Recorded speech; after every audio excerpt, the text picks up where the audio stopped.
आज आपण ह्या कपड्यापासून एक बॅग कशी बनवायची ते बघायचं आहे. हा ड्रेस होता. त्या ड्रेसचा जो वरचा भाग होता त्याच्यापासून ही मी स्लिंग बॅग बनवली आहे आणि माझा जो हिंदी चॅनल आहे स्वप्नाली सामंत त्याच्यावर ह्याचा व्हिडिओ अपलोड केला आहे. जर तुम्ही बघितली नसेल तर तुम्ही बघू शकता. खूप छान अशी ही स्लिंग बॅग आहे. 4 झिपर पॉकेट जोडून ही बॅग बनवली आहे. तर त्याच्यानंतर हे जे राहिलेलं कापड आहे त्याची आपण एक शोल्डर बॅग आता बनवूया. ही एक शोल्डर बॅग मी बनवली होती. ह्याला पॉकेट एकही नाही आहे. तर आणि ह्याचा व्हिडिओ मी हिंदी चॅनलवर टाकला होता. तर एक अशी कमेंट होती की आतमध्ये झिपर पॉकेट कसं लावायचं ते दाखवा.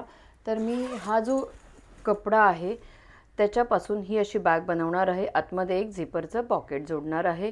पण त्याआधी बघूया की असा जो कपडा असतो जो स्ट्रेचेबल असतो त्याला आधी हा कॅनव्हास जोडून हा कपडा नंतर कट करायचा. म्हणजे ह्या बॅगेचा जो शेप आहे तो बदलणार नाही. हा असा सॉफ्ट कॅनव्हास येतो तो मी घेणार आहे. एका साईडने असं डॉट डॉट आहे. ती बाजू कपड्याच्या मागच्या बाजूला ठेवायची आणि प्रेस करायचं म्हणजे हे स्टिक होईल आणि त्याच्यानंतर हे आपण कट करूया. हे बघा इथे मी आता ह्या दोन पीस तयार केलेत. याच्यावर जे इलॅस्टिक होतं ते कट करून टाकलं आणि ह्याच्या मागे जो मी तुम्हाला आता दाखवला होता कॅनव्हास तो स्टिक करून घेतला, प्रेस केला आणि आता हे 2 पीसेस माझे तयार झालेत. जे माप आहे बॅगेचं त्याच्याप्रमाणे मी आता कट करून घेणार. आता हे केल्यामुळे हे कापड आता स्ट्रेच होत नाही. कितीही स्ट्रेचेबल कापड असलं तरी असे तुम्ही कॅनव्हास लावू शकता आणि नंतर ते कटिंग करून शिवू शकता. त्याच्यामुळे बॅगेचा शेपही बदलणार नाही. आणि आता ह्याच्यामध्ये हा ब्लॅक कलरसुद्धा येतो. जर डार्क कपडा असेल तर असा ब्लॅक कॅनव्हासचा सुद्धा तुम्ही वापर करू शकता. इथे मी हे 2 बेल्टसाठी 25 इंच बाय 4 इंचाचे फॅब्रिक घेतलेत कट करून. आता इथे एक फोल्ड करायचा, इथे एक फोल्ड करायचा आणि मधून एक फोल्ड करायचा. दोन्ही बाजूने शिवून घ्यायचं. हा कपडा जाड आहे आणि ही बॉर्डरची बाजू मी अशीच ठेवली आहे. आणि जर अगदीच वाटलं तर ही 1 इंचाची पायपिन आहे ती सुद्धा अशी आतमध्ये ठेवून बेल्ट बनवू शकता. दोन्ही बाजूने शिवून हे असे दोन्ही बेल्ट बनवून घे. आता बेल्ट 25 इंचाची बनवून घेतले. बेल्ट बनवून झाल्यानंतर ह्या अशा तयार पिशव्या येतात तर त्यासुद्धा तुम्ही आतमध्ये इंटरफेसिंगसाठी घालू शकता किंवा फोम किंवा रबर शीट असेल ते सुद्धा तुम्ही हे आतमध्ये घालू शकता. हे मी स्ट्रेच होऊ नये म्हणून हा पेपर कॅनव्हासपेक्षाही पातळ हा कॅनव्हास आहे तो जोडून घेतला आहे. ते जोडल्यानंतर इथे मी हे असं जोडून घेणार. इथे मी ह्याच्या मागे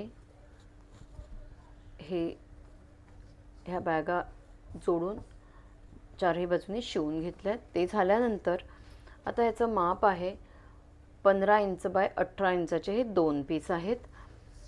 एक पीस त्याच्यातला घेते. वरून 3 इंचावर मार्क केलं, एक लाईन ड्रॉ केली. हे मी काळं पेन घेतलं आहे, काळा चॉक घेतला आहे कारण दिसण्यासाठी. आता हे झाल्यानंतर इथे कट करून घ्यायचं. इथे मी अस्तर वेगळं जोडलं नाही आहे म्हणून सारख्याच मापाचे हे 4 अस्तरचे पीसेस घेतलेत. 15 इंच बाय 18 इंच. 1 2 3 आणि 4. आता हे ह्याच्या खाली ठेवूनच कट केलं असतं तरी चालेल. हे असं ठेवायचं आणि अस्तर बरोबरच हे कट करून घ्यायचं.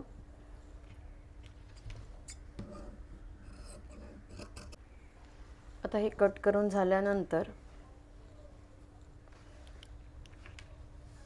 ही अस्तरची सरळ बाजू आहे. 18 इंचाची झिपर घेतली. झिपची सरळ बाजू कपड्याच्या सरळ बाजूवर ठेवायची आणि त्याच्यावर अस्तरची ही सरळ बाजू त्याच्या मागे शिवून घ्यायचं. आता हे शिवून झाल्यानंतर हे अस्तर आतल्या बाजूला घ्यायचं. त्याच्यामुळे ही बाजू आतमध्ये कव्हर होईल. हे झाल्यानंतर इथे टॉप स्टिच करायचं. इथे टॉप स्टिच करून झाल्यानंतर हा कट केलेला पीस असा ठेवायचा. ही सरळ बाजू त्याच्यावर झिपरची मागची बाजू ठेवायची आणि त्याच्यावर हा कट केलेली बाजू त्याच्यावर ठेवायची आणि शिवून घ्यायचं. इथे शिवून झाल्यानंतर हे वरच्या बाजूला, हे अस्तरवर वरच्या बाजूला म्हणजे ही बाजू हे अस्तरमध्ये हे कवर होईल. आणि इथे टॉप स्टिच. आता इथे टॉप स्टिच झाल्यानंतर इथून रनर घालायचा. रनर घालून झाल्यानंतर चारही बाजूने शिवून घ्यायचं. हे अस्तर आणि फॅब्रिक एकत्र जोडून घ्यायचं. आता इथे हा पीस हा असा तयार झाला. हा बाजूला ठेवते. आणि हा जो दुसरा पीस आहे त्याच्या मागे आता ही 3 अस्तर आहेत, त्यातलं एक अस्तर ह्याच्या मागे असं जोडून घ्यायचं.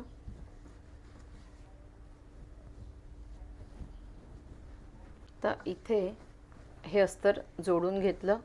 हे झाल्यानंतर आता 2 अस्तरचे पीसेस राहिले, त्यातला एक अस्तरचा पीस घ्यायचा. वरून 3 इंचावर मार्क केलं आहे. ह्या मार्किंगवर कट करायचं. आता हे कट करून घेतलं. ही सरळ बाजू आहे. झिपची सरळ बाजू कपड्याच्या सरळ बाजूवर शिवून घ्यायची. 18 इंचाची झिपर आहे. इथे शिवून झाल्यानंतर शिलाई खालच्या बाजूला आणि इथे टॉप स्टिच. हे असं छानसं टॉप स्टिच करून झाल्यानंतर ही बाजू इथे जोडायची, शिवून घ्यायचं आणि वरच्या बाजूला घेऊन टॉप स्टिच करायचं. ही झिपर जोडून झाल्यानंतर इथून रनर घातला. तर हे झाल्यानंतर इथे सेंटरचं मार्क केलं. सेंटरकडून 3 इंच, इथून 3 इंच. तसंच इथे सेंटरचं मार्क केलं. सेंटरकडून 3 इंच, इथून 3 इंच. हे दोन्ही बेल्ट हे असे जोडून घ्यायचे. हे 25 इंचाचे 2 बेल्ट बनवलेत मार्किंगच्या बाहेर. असंच हा दुसरा बेल्ट इथे. आता दोन्ही बेल्ट जोडून घेतलेत. त्याच्यानंतर ही 18 इंचाची तिसरी झिपर आहे. झिपची सरळ बाजू कपड्याच्या सरळ बाजूवर ठेवायची. इथे बेल्ट जोडून झाल्यानंतर आणि आता हे 2 पीसेस आहेत. हा एक प्लेन आहे आणि एका अस्तरवर ही झिपर जोडली आहे. ही बाजूला ठेवते आणि हा जो भाग आहे, जो झिपर जोडलेला भाग आहे इथे ज्या फॅब्रिकवर, तो त्याच्यावर ही अशी ठेवायची. आणि अस्तरची सरळ बाजू, ही अस्तरची सरळ बाजू आहे ती त्याच्या मागच्या बाजूला हे असं ठेवून शिवून घ्यायचं. आता हे शिवून घेतलं. हे शिवून झाल्यानंतर अस्तर आतल्या बाजूला घ्यायचं. हे असं बेल्टवर इथे टॉप स्टिच आणि इथून इथे शिवून घ्यायचं आणि हे अस्तर आणि फॅब्रिक एकत्र असं जोडून घ्यायचं. आता ही एक बाजू जोडून घेतली, इथे शिवून घेतलं. हे झाल्यानंतर हे असं ठेवायचं. सरळ बाजू वर येईल अशी आणि त्याच्या मागे झिपरची सरळ बाजू. इथे तुम्ही झिपर सेपरेट करून सुद्धा जोडू शकता. हा बेल्ट खाली घ्यायचा आणि ही बाजू याच्या वर ठेवायची, शिवून घ्यायचं. तर हे शिवून झाल्यानंतर हे अस्तर आणि हे फॅब्रिक हे असं वरच्या बाजूला घ्यायचं. हा बेल्ट वरच्या बाजूला, इथे टॉप स्टिच आणि इथून इथे शिवून घ्यायचं म्हणजे अस्तर आणि हे फॅब्रिक एकत्र जोडलं जातं. इथे तुम्ही हे जोडताना ही झिपर सेपरेट सुद्धा करू शकता. हा जोडलेला भाग साईडला ठेवते. हा बेल्ट वर येईल आणि हे इथून असं शिवून घ्यायचं. आता हे दोन्ही पीस बनवून झाल्यानंतर हे असं फोल्ड केलं आणि इथे सेंटरचं मार्क केलं. तसंच इथे सुद्धा हे असं फोल्ड केलं आणि इथे सेंटरचं मार्क केलं. हा आता आपण बेस बनवूया. 14 इंच बाय 4 इंचाचा हा एक पीस घेतला आहे. त्याच्या मागे हे अस्तर एकत्र सगळं जोडून घ्यायचं. आता इथे चारही बाजू शिवून झाल्यानंतर हे असं फोल्ड करून सेंटरचं मार्क करायचं दोन्ही बाजूला. आता हे दोन्ही बेल्ट समोरासमोर येतील हे असं ठेवायचे, हे असं, आणि एक रनर इथून घालायचा, एक रनर इथून घालायचा. आता इथे दोन्ही बाजूने एक एक रनर घातला. रनर घातल्यानंतर हा पार्ट 14 इंच बाय 4 इंचाचा सरळ बाजू हे मार्क इथे ठेवायचं, इथून इथे शिवून घ्यायचं. इथे तुम्ही पाव इंच आणि इथे पाव इंच स्पेस सोडायची आणि इथून इथे शिवून घ्यायची. इथे मी दोन्ही बाजूला एवढी जागा सोडली आहे. त्याच्यानंतर हे सेंटर मार्क आणि हे सेंटर मार्क असं जोडायचं आणि ह्या बाजूने शिवून घ्यायचं. इथे सुद्धा पाव इंच सोडायचं, इथे सुद्धा पाव इंच सोडायचं आणि शिवून घ्यायचं. तर इथे सुद्धा एवढी जागा सोडली आहे आणि शिवून घेतला. तर हे झाल्यानंतर दोन्ही बाजू साईड शिवून घ्यायच्या इथून इथे.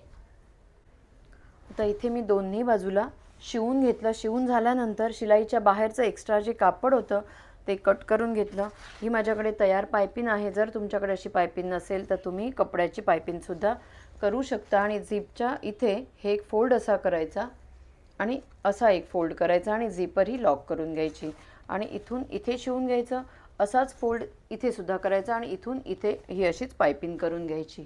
आता ही दोन्ही बाजूने पायपिंग करून घेतली आहे. छान अशी आतून सुद्धा बॅग दिसते. आता ते झाल्यानंतर आता इथून इथेपर्यंत अशी शिलाई करायची, अशीच दुसऱ्या बाजूला. आता हा बेस जोडून घेतला आहे.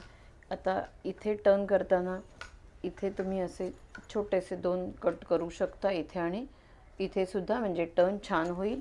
आता हे झाल्यानंतर शिलाईच्या बाहेरचं एक्स्ट्रा कापड कट करायचं आणि ही जशी पायपिंग केली तशीच इथे पायपिंग करायची. ही पायपिंग मी नंतर करणार आहे. आता हे झाल्यानंतर इथे बॅक सरळ बाजूला करूया. आता हे आतल्या बाजूला एक मोठं असं पॉकेट तयार झालं आहे. इथून सरळ करते. ही अशी छानशी बॅग झाली. इथे तुम्ही बेस बघू शकता, खूप छान असा फिटिंग झाला आहे. इथे हे एक मोठं पॉकेट आहे शेवटपर्यंत.